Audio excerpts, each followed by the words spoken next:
నీలో కార్యసాధకమై అడుగు వాటికంటే ఊహించబడికి అత్యధికంగా చేసేవాడు పరిశుద్ధాత్మ. ఇది దేవుని సొత్తు అంటూ చీడాపేడ చుట్టుపక్కల రాకుండా బెదరబెట్టే బోర్డు ముద్ర పరిశుద్ధాత్మ. నువ్వు ఎక్కడున్నా ఆయన కొరకు సాక్షిగా నిలబడేపాటి సత్తా నీకు ఇచ్చేది పరిశుద్ధాత్మ. ఇలాంటి పరిశుద్ధాత్మన మనం లైట్ తీసుకునేది.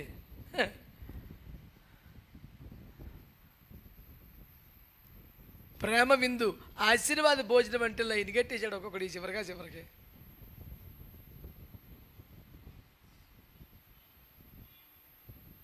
ప్రేమ విందు అని రాస్తే డైలాగ్ పాతపడిపోయింది. అంటే ఇప్పుడు అందరూ రాస్తలేదు. ఆశీర్వాద భోజనం కలదు అంటే నువ్వు ఆ భోజనం చేస్తే కూడా నీకు ఆశీర్వాదమే అన్న ఒక ఫీల్ క్రియేట్ చేస్తున్నారు.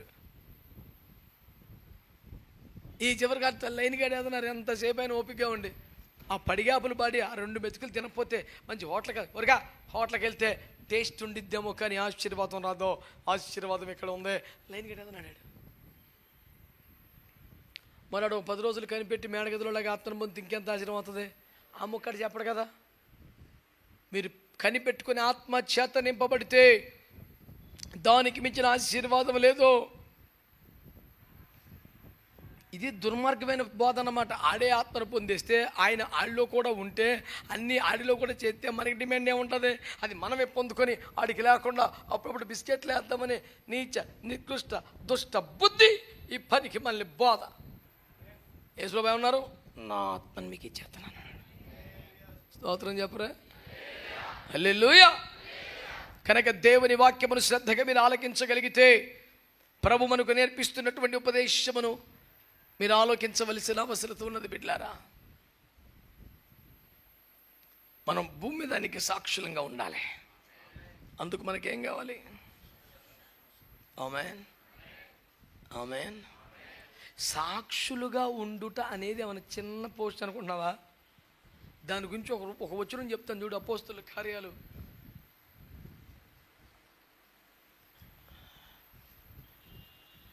10వ అధ్యాయం. అపోస్తలుల కార్యాలు 10వ అధ్యాయం 41వ వచనం.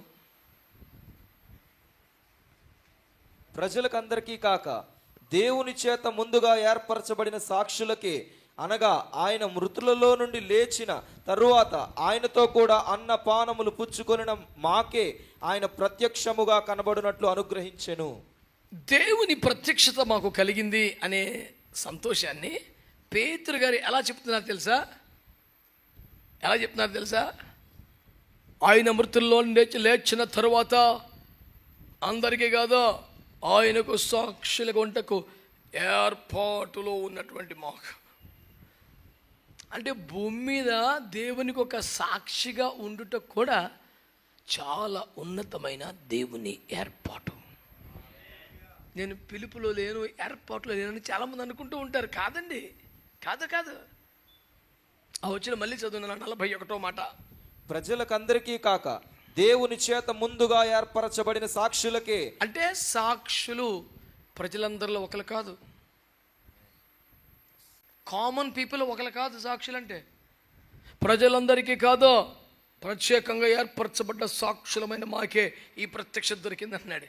అంటే దేవునికి ఒక సాక్షులుగా ఉండడం అనేది ఒక ప్రత్యేకమైన దేవుని ఏర్పాటు. ఆమేనండి. అదొక ప్రత్యేకమైన దేవుని. కనుక మరి గబుక్కున ఆ యాక్సిడెంట్ని, ఆ మర్డర్ని చూసేసానండి, లైవ్ విట్నెస్ నేను అయ్యానండి, అందువల్లనే చెప్పపోతే పోలీసులు, చెప్తే వీళ్ళు చంపేస్తామంటున్నారండి, ఆ దృశ్యానికి నేను సాక్షిని కాబట్టే ఇన్ని బాధలు పడుతున్నానండి అనే ఐ విట్నెస్ వాళ్ళు భూమి మీద బాధితులుగా ఉన్నారు కొందరు. వాళ్ళ ఇంటర్వ్యూలు చూశాను నేను యూట్యూబ్లో, విన్నావా? కానీ ఇక్కడ ఒక మాట చెప్తున్నాడు, ఏమంటట? దేవునికి సాక్షిగా ఉండుట ఒక ఏర్పాటు. అది ప్రజలందరికీ లేదా అవకాశం. దేవుని ఏర్పాటును బట్టి మాకేముంది?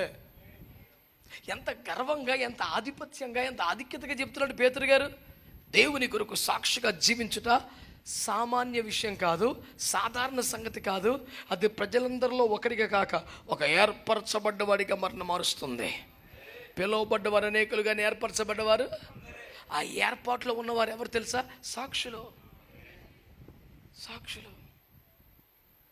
అది చిన్న సంగతి కాదు. అది అందుకనే పేతురు ఎంత సగర్వంగా చెప్పాడు తెలుసా? 3వ అధ్యాయం అపోస్తలుల కార్యాలు 15వ వచనంలో,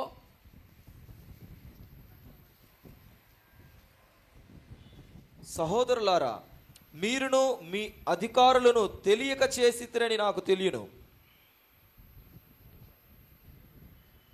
మీరు జీవాధిపతిని చంపితిరి గాని దేవుడు ఆయనను మృతులలో నుండి లేపెను, అందుకు మేము సాక్షులము. Thank you so much.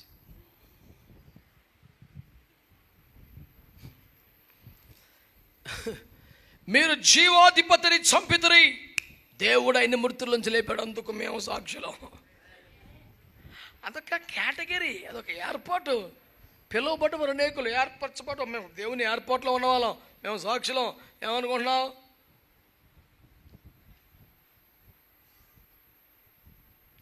ఒక కీలకమైనటువంటి సన్నివేశానికి ఐ విట్నెస్ ఉంటే, ఆ విట్నెస్ వలనే కేసు గెలిచే అవకాశం ఉంటే, కేసు గెలవాలని కోరుకుని కూడా ఆ విట్నెస్ని ఎట్ట కాపాడుకుంటాడో తెలుసా? ఆడికి ఇంకేం ఉండక్కర్లా, ఆ సన్నివేశాన్ని చూశాడు, ఆడి విట్నెస్ వల్లనే కేసు గెలిచే అవకాశం ఉంటుంది. ఆడికి ఆ రోజు నుంచి రాయల్ ట్రీట్మెంటే. ఎక్కడికి వెళ్ళినా ఏసీ ట్రైన్లో తీసుకెళ్తాడు, అవసరమైతే ఫ్లైట్లో తీసుకెళ్తాడు, అంటే బిర్యానీ పెట్టిస్తాడు, ఆడి ఖర్చులు కావాలంటే ఇస్తాడు, ఆడిని బాగా కాపాడుకుంటాడు. కారణం ఏంటంటే ఆడి విట్నెస్.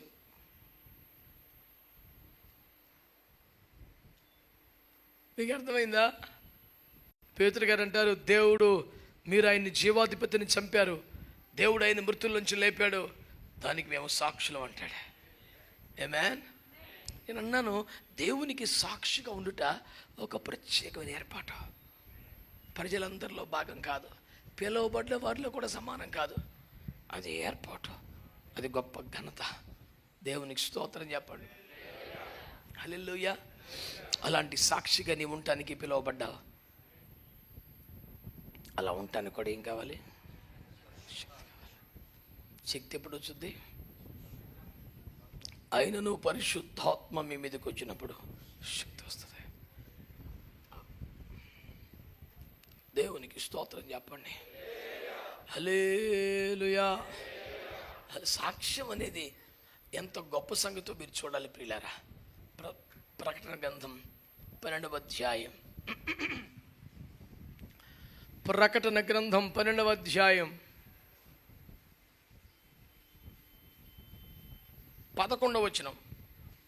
వారు గొర్రెపిల్ల రక్తమును బట్టి తామిచ్చిన సాక్ష్యమును బట్టి వానిని జయించిన్నారు గాని. సాతాన్ని జయించాలంటే మాట్లాడితే, నేను అక్కడికి వెళ్ళి యేసు రక్తం కొనుక్కొచ్చాను 100 ml, అంతకన్నా దూరం వెళ్ళి 100 రూపాయలు ఇచ్చి ఖర్చు కొనుక్కొచ్చాను,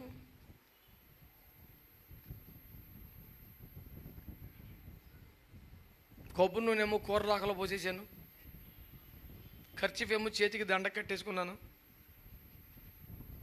సండే స్కూల్. కానీ వాక్యం ఏం చెప్తుంది తెలుసా? వారు గొర్రెపిల్ల రక్తమును బట్టి తామిచ్చిన సాక్ష్యమును బట్టి వాడిని జయించారంట. అంటే సాతాన్ని ఓడించే జయశీరులు ఎవరు తెలుసా? ఆస్తులు, పాస్తులు, రెఫరెన్సులు, కయ్యూను భార్య పేరు, నోవు భార్య పేరు తెలిసినోడు కాదు. ఎవరట? సాక్ష్యమును బట్టి వాడిని జయిస్తాడు. నీ దగ్గర సరైన సాక్ష్యం ఉంటే నువ్వు ఆయనకి సాక్షిగా భూమి మీద బతికితే, ఆమేన్ ఆమేన్, సాతాన్ని జయించేస్తావు. తామిచ్చిన సాక్ష్యమును బట్టి, నా ప్రభు యేసుక్రీస్తుని, ఆయన నా రక్షకుడని, ఆయన నా దేవుడని, ఆయన నా ప్రభు అని, ఆయన నా ప్రాణప్రియుడని నువ్వు ఆయనను గురించి ఇచ్చిన సాక్ష్యమును బట్టి నువ్వు జయిస్తావు. అందుకనే సాక్ష్యం అంత ఇంపార్టెంట్. కాబట్టే సాక్షిగా బ్రతకాలనుకున్నామని సాతాను టార్గెట్ చేస్తాడు. అదే అధ్యాయం 17 వాక్యం చదవండి. అదే అధ్యాయం 17. అందుచేత ఆ ఘట సర్పము ఆగ్రహము తెచ్చుకొని దేవుని ఆజ్ఞలు గైకొనుచు యేసును గూర్చి సాక్ష్యం ఇచ్చుచూ ఉన్నవారైన ఆమె సంతానములో శేషించిన వారితో యుద్ధము చేయుటకై బయలు వెడలు. ఆడు ఎవరి మీద దెబ్బలాడతాడు? ఆడికి ఎవరితో ఇబ్బంది? చర్చికి వెళ్ళి ఆడికి ఇబ్బంది ఏముంది? పాటలు పాడి అలిసిపోయేలాగా చప్పట్లు కొట్టేసుకుంటే ఆడికి ఇబ్బంది ఏముంది? యేసును గూర్చి, ఆయన సిలువ విజయాన్ని గురించి సాక్ష్యం చెప్తే కదా ప్రాబ్లం వాడికి. ఎవరైతే ఎక్కడ పడితే అక్కడ క్రీస్తుకు సాక్షులుగా ఉంటారో వాళ్ళనే టార్గెట్ చేస్తాడంటాడు. నువ్వేంట్రా చర్చికి వెళ్ళి ఏదో సందా చేసుకొని ప్రార్థన చేసుకొని వచ్చాయి, నిన్నేమన్నావు? నా జోలికి రాకు, నేను నీ జోలికి రాను. కానీ నువ్వు క్రీస్తు సిలువను గురించి, క్రీస్తుని గురించి సాక్ష్యం మొదలెట్టావంటే మాత్రం నాకు ఇబ్బంది వచ్చేస్తుంది. అందుకని అపవాది ఉగ్రుడై ఎవరి మీద సాక్ష్యం చెప్తున్న వాళ్ళ మీద.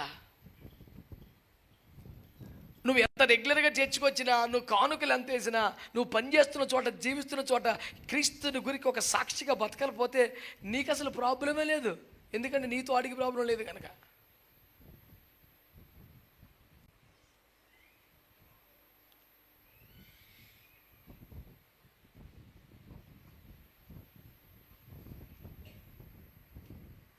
నేను ఒక మాట చెప్తానే, మీకు ఇష్టమే తీసుకొని లేత లేదు.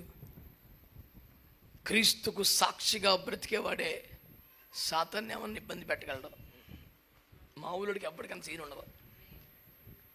నువ్వు మంచి సౌండ్ సిస్టమ్ పెట్టుకోసిన మైక్ పెట్టి ఏ రక్తం ఎంత అడావుడు చేసిన ఇలాంటి వాళ్ళు బోడి ముందు చూసాం అనుకుంటాడు. నువ్వు ఆయన సిలువకు, ఆయన ప్రేమకు సాక్షిగా లోకంలో బతికావంటే ఏంటో బాబు, వీడు ఎక్కడ పడితే అక్కడ సాక్ష్యం చెప్పేస్తున్నాడు, కొంతమంది మార్చేసేలా ఉన్నాడు వీడు. అందుచేత అపవాది ఆగ్రహోదగ్రుడై ఆయనకు సాక్ష్యము చెప్పు విరోధంగా యుద్ధం చేస్తాడంట. దేవునికి స్తోత్రం చెప్పండి. నేను అన్నాను, సాక్ష్యం చెప్పటం దేవుని ఏర్పాటు, సాక్షిగా బ్రతకటం అదనపు అర్హత. ఆమేన్. నువ్వు సాక్షిగా ఉండటం ప్రజలందరిలో కామన్ మ్యాన్ స్టేటస్ నుంచి నిన్ను పై స్థాయికి తీసుకొస్తుంది. ఆమేన్. హల్లెలూయా. కనుక నువ్వు ఆయనకి సాక్షిగా ఉండాలి. ఎన్నో సభలకు అప్పగిస్తారు. మత్తయి సువార్త 10:18 చెప్పాడు. కోర్టులకు తీసుకెళ్తారు, పోలీస్ స్టేషన్లకు తీసుకెళ్తారు, ఊర్లోకి లాక్కొస్తారు. అబ్బాయి అదేం లేదు, అంతా ఉచితే తూచి అంటావా? అవునండి, నేను యేసయ్య బిడ్డనే. అవునండి, ఆయనకి సాక్షులు నేను. అవునండి, ఆయన సేవకున్నాను నేను. ఆయన చెప్పమన్న మాట చెప్తాను, అనుభవించిన ప్రేమని చెప్తున్నాను. నేను ఎవరిని ఏమంటలేదు, ఎవరిని విమర్శించట్లేదు, ఎవరిని దుఃఖపెట్టట్లేదు, ఆయన ప్రేమని చెప్తున్నాను. ఇది చెప్పడం కూడా తప్పు అంటే, మీరు కొడితే పడతానండి, చంపేది చచ్చిపోతానండి, కానీ నేను ఆయనకి సాక్షిగా ఉంటానండి. ఏం స్థాయి సార్ అది? సిద్ధపరచబడ్డ వేదికల మీద చెప్పిన లక్షల ప్రసంగాల కంటే పవర్ఫుల్ అది. ఆయన అన్నాడు, మిమ్మల్ని సమాజం ముందు తీసుకెళ్తారు, సభలకు అప్పగిస్తారు, నాకు సాక్షులుగా మీరు ఉండాలి అని మత్తయి సువార్త 10:18 ప్రభు మాట్లాడాడు. నేను ఎక్కడికన్నా తీసుకెళ్తే, ఎక్కడ నిలబెడితే, ఎక్కడ ఇబ్బంది పెడితే అక్కడ తలంచుకొని పారిపోయి రావటం కాదు. గర్వంగా మాట్లాడకూడదు, తిరుగుబాటుగా మాట్లాడకూడదు, గొడవ చేయకూడదు. మాటలంటే భరించాలి, ఓపిక పట్టాలి, సహించాలి, ప్రశ్నలకు సాత్వికంగానే జవాబు చెప్పాలి, కానీ సాక్షిగానే సావాలి. దేవునికి స్తోత్రం కలుగునగా. ఓ అరిచేసి గొడవ చేసేసి తర్వాత కాళ్ళెట్టేసుకొని అది కాదు. నేల మట్టుకు తగ్గిపో, కాళ్ళు పట్టుకునేంతగా తగ్గించుకో, ఏం పర్లా, కానీ ఆయన సాక్షిగా ఉండు. నా నిమిత్తం మీరు అప్పగించబడతారు, తీసుకెళ్తారు, కానీ సాక్షిగా ఉండండి సుమా అని చెప్పాడు ఆయన. దేవునికి స్తోత్రం కలుగునగాక. అందరూ చెప్పారా? నువ్వు ఆయనకి సాక్షిగా ఉండాలంటే కూడా ఆయన శక్తి కావాలి. ఆమేన్. సాక్షిగా ఉండుట సాధారణ జీవితానికంటే మించిన ఆధిక్యత. అది దేవుని ఏర్పాటు. అనేకులు పిలువబడ్డారు, కానీ ఏర్పాటులో ఉన్న వాళ్ళు కొంతమంది, వాళ్ళు సాక్షులు. ఇలా సాక్ష్యం చెప్పే వాళ్ళనే శత్రువు టార్గెట్ చేస్తాడు, కానీ వాళ్ళే సాక్ష్యమును బట్టే జయ జీవితాన్ని పొందబోతున్నారు. దేవునికి స్తోత్రం కలుగునగా. అందరు చెప్పారా? హల్లెలూయా, హల్లెలూయా. కనుక నువ్వు ఆయనకి సాక్షిగా జీవిస్తావా? నమ్మకంగా బతుకుతావా? నీ మెడ మీద కత్తి పెడితే యేసయ్య నా దేవుడు అని చెప్తావా? నేను యేసయ్య బిడ్డను అని చెప్తే కొన్ని ఆర్థిక ప్రయోజనాలు పోతాయి అని తెలిసా కూడా చెప్తావా? రిజర్వేషన్ పోద్దని తెలిస్తే, అసలు ఇలాంటి పరిస్థితులు రాకముందే, ఎలాంటి వాతావరణం లేనప్పుడే నేను క్రిస్టియన్ అని సర్టిఫికెట్ సమర్పించి, డిక్లరేషన్ సమర్పించి, తత్ఫలితంగా ఈ రోజుకి రిజర్వేషన్ లేక, ఉద్యోగాలు రాక ఇబ్బంది పడుతున్న బిడ్డలు లక్షల్లో ఉన్నారు. బిడ్డలారా, లక్షల్లో ఉన్నారు. కోర్టుకు అఫిడవిట్ సమర్పించి, నేను యేసయ్య బిడ్డనే, ఈ కారణంగానే నాకు వచ్చిన రాయితీలు, రిజర్వేషన్లు అన్నీ కూడా మీరు ఆపేస్తారంటే ఆపేయండి, మీ ఇష్టమే అని కోర్టుకు అఫిడవిట్ని సమర్పించి ఎంఆర్ఓ ద్వారా, జడ్జి గారి ద్వారా సమాజం ముందు సాక్షిగా నిలిచిన వారు ఉన్నారు. మాంసం తిన్నామని ఇంకోటి మెల్ల వేసుకుంటామా, ఏం అక్కర్లేదో అని సెటిల్ అయిపోయిన వాళ్ళు కూడా ఉన్నారు. అందరికీ వందనములు, దేవునికి స్తోత్రములు. దేవునికి సాక్షిగా ఉండుట సాధారణ జీవితాలకి మించిన ఏర్పాటు. దేవుని ఏర్పాట్లోకి వద్దాం, సాక్షులుగా జీవిద్దాం, దాని ద్వారా జయ జీవితాన్ని పొందుదాం. దేవుడు మనందరిని ఆశీర్వదించునుగాక. ప్రార్థన చేసుకుందాం.